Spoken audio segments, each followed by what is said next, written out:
Salut tout le monde, j'espère que vous allez bien. Nous revoilà dans une nouvelle vidéo.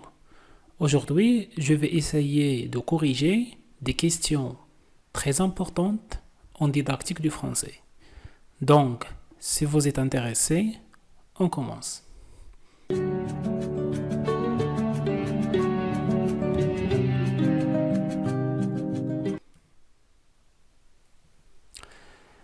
Que constitue le behaviorisme, le cognitivisme et le socio et le constructivisme? Donc, lorsqu'on a le behaviorisme, le cognitivisme et le constructivisme, donc il s'agit des théories d'apprentissage اللي هما كيتسموا نظريات التعلم. علاش كيصلحوا هاد النظريات النظريه السلوكيه المعرفيه البنيويه؟ ils expliquent l'apprentissage, c'est-à-dire comment les élèves apprennent-ils. Donc هذا هو الدور ديال لي تيوري d'apprentissage هما كيشرحوا لنا كيفاش كتم عملية التعلم, c'est-à-dire les mécanismes de l'apprentissage. Et donc la bonne réponse, ce sont des théories d'apprentissage. La question 2. À quoi servent les théories d'apprentissage? Bien sûr, on vient d'expliquer les théories, et donc les théories d'apprentissage, elles servent à comprendre les processus d'apprentissage. Quel est le premier à utiliser le terme behaviorisme? Il faut savoir que le behaviorisme, c'est-à-dire comportement, ça vient de behavior en anglais, qui veut dire comportement. Et donc le premier à utiliser ce terme, c'est Watson. La théorie constructiviste considère l'apprentissage comme étant هذه النظرية البنيوية كيفاش كتعتبر عملية تعلم. دونك عملية التعلم حسب البنيوية يعني كلمة بنية construction. Donc c'est la construction individuelle des connaissances.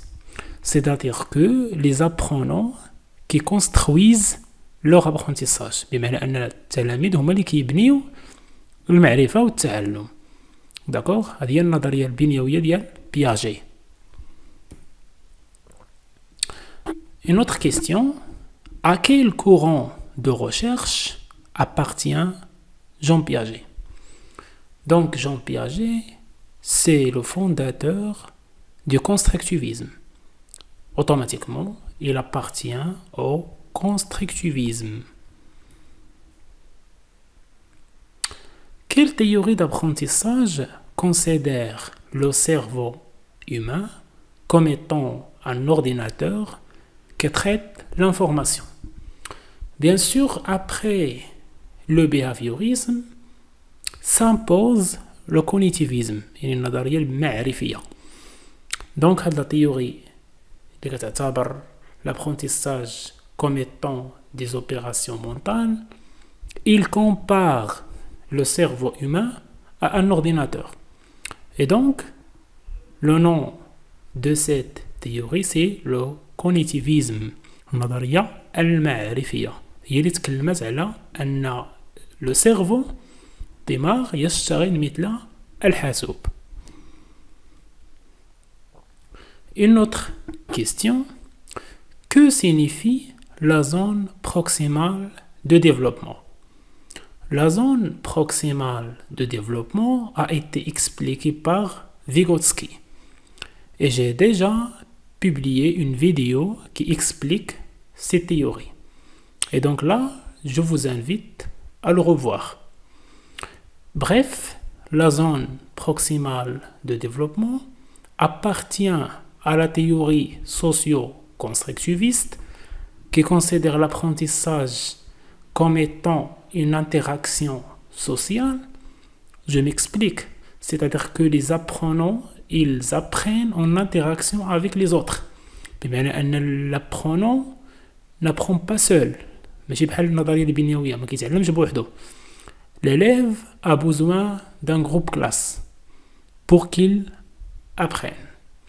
Et donc, la zone proximale de développement, elle explique la différence entre ce qu'un apprenant peut apprendre seul et ce qu'il peut apprendre à l'aide d'un médiateur. Lorsqu'on parle de médiateur, c'est quelqu'un qui aide.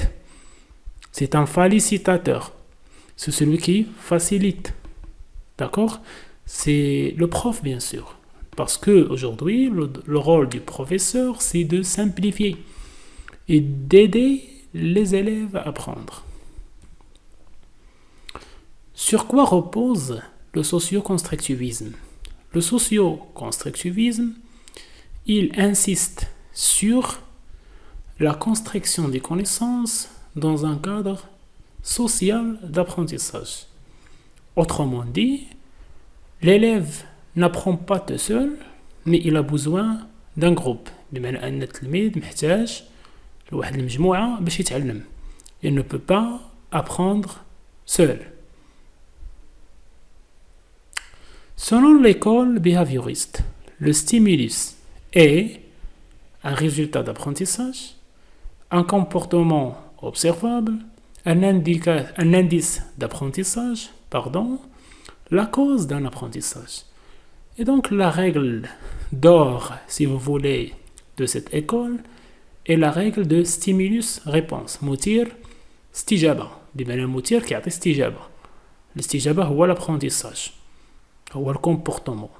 Et donc stimulus اللي هو المثير هو السبب ديال الاستجابة. C'est la cause d'un apprentissage. C'est ce qui favorise l'apprentissage en d'autres termes.